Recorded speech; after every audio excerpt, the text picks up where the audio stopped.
ఆరుగాలం రెక్కలు ముక్కలు చేసుకుని వ్యవసాయమే ఆధారంగా బతుకుతున్న రైతులు, అధికారులు, గత పాలకులు తమకు అన్యాయం చేశారంటూ ఆవేదన వ్యక్తం చేస్తున్నారు.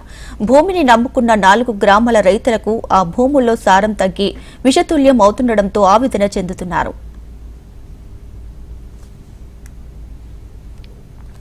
శ్రీకాకుళం జిల్లా టెక్కలి నియోజకవర్గంలోని ఆకసలక్కవరం గ్రామంలో ఉన్న ఓ రొయ్యల చెరువు రైతుల పాలిట శాపంగా మారింది.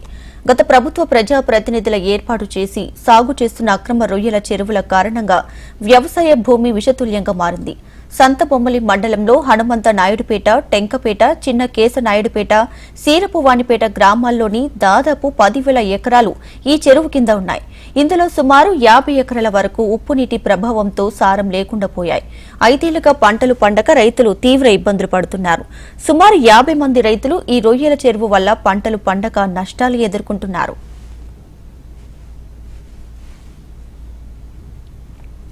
ఇక రొయ్యల చెరువు కింద ఉన్నటువంటి అన్ని పొలాల్లోకి ఉప్పు నీరు, వ్యర్థ జలాలు చేరుతున్నాయి. ధైర్యం చేసి పెట్టుబడి పెట్టి పంటలు వేసినప్పటికీ చివరి దశలో ఈ నీటి ప్రభావంతో పంటలు ఎండిపోయి తీవ్ర నష్టం జరుగుతుంది.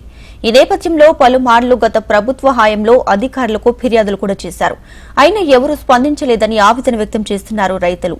వ్యవసాయ అవసరాలకు వాడుకునే 12 ఎకరాల చెరువు కూడా ఉప్పు నీరుగా మారిపోయిందని ఆవేదన వ్యక్తం చేస్తున్నారు. రొయ్యల చెరువు కారణంగా వంశధార నీరు పంట పొలాల వరకు వచ్చినప్పటికీ చెరువులోకి నింపుకునే పరిస్థితి లేదని ఆందోళన చెందుతున్నారు. ఇక నష్టాలతో ప్రతి సంవత్సరం అప్పులతో బతుకు ఈడుస్తున్నామంటున్నారు రైతులు.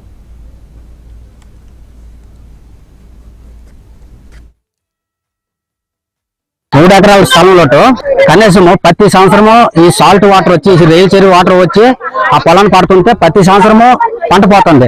70,000 మడి పెట్టి కూడా నష్టపోతున్నాము. ప్రతి సంవత్సరం 10 బస్తాలు దాన్ని మారడం లేదు. ఆపపోయిన తర్వాత ఈ చెరువులు ఆపండి అంటే ఆ ప్రభుత్వంలో ఆపలేదు. ఈ నలుగురికి చెప్తుంటే మీరేట్ చేస్తారు అనే రకం మాట్లాడుతున్నారట. ప్రతి రోజు నేను చెప్తూ ఉన్నాను ఊర్లో ఉన్నోళ్ళకి. ప్రతిరోజు చెప్పేటప్పుడు కూడా మీరు వినిపించుకోవాలా. అప్పుడు కూడా కుర్రాలు చెప్పారు, వద్దు రేల్ చెరువు వేయకండి, ఇక్కడ ఆపేయండి, నష్టం అయిపోతున్నాము. ప్రతిసారి ఇక్కడ 12 ఎకరాల చెరువు ఉన్నది. ఈ 12 ఎకరాల చెరువులో సాల్ట్ వాటర్ వచ్చింది. ఇప్పుడు కూడా చూడండి ఉప్పు వాటర్ ఉన్నది, సాల్ట్ వాటర్ ఉన్నది. ఈ సాల్ట్ వాటర్ వల్ల అక్కడి నుంచి వాటర్ తెస్తుంటే ఆ వాటర్ ఎందులో దించడానికి అవ్వడం లేదు. ఎందుకంటే సాల్ట్ వాటర్ అయిపోయింది. ఆ సాల్ట్ వాటర్ పొలానికి వెళ్తే పూర్తిగా పంట నష్టపోతుంది. నష్టపోయిన చేతనే ఏటవుతుంది మరి, పూర్తిగా ఎండిపోతుంది. మరి ఇంకెందుకు మాకు అదే ఆధారం, ఏ ఆధారం లేదు. ఇక రొయ్యల చెరువు ఏర్పాటు చేసిన లోకల్ లీడర్లు తమ 50 సెంట్ల భూమిని ఆక్రమించుకున్నారని ఓ రైతు ఆవేదన వ్యక్తం చేశారు. మరో ఎకరా పొలం కూడా నల్లగా మారిందని, తమకు పంట లేక ప్రభుత్వం నుంచి నష్టపరిహారం అందకపోవడంతో అనేక ఇబ్బందులు పడుతున్నామని వాపోతున్నారు. మాకు రొయ్యల చెరువు వల్ల పంట నష్టము ప్రతి సంవత్సరం కూడా పంట పోతుంది. మాకు నష్టపరిహారం మాకు ఇక్కడ ఒక 50 సెంట్లు దగ్గరలో ఉంది, మాకు హక్కులేదు అంటున్నారు. తర్వాత లోపలికి ఒక ఎకరా చిల్లర ఉంది. మొత్తం మాకు చెరువు కూడా ఉప్పు అయిపోయింది, మొత్తం సాల్ట్ అయిపోయి మొత్తం నల్ల బురదలాగా అయిపోయింది పొలం అంతా కూడా. ఎవరు మాకు అధికారులు ఎవరు చూశారు కానీ పట్టించుకోలేదు.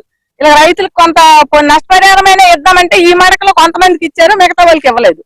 మాకైతే 7 సంవత్సరాల నుంచి పంట లేదు పూర్తిగా.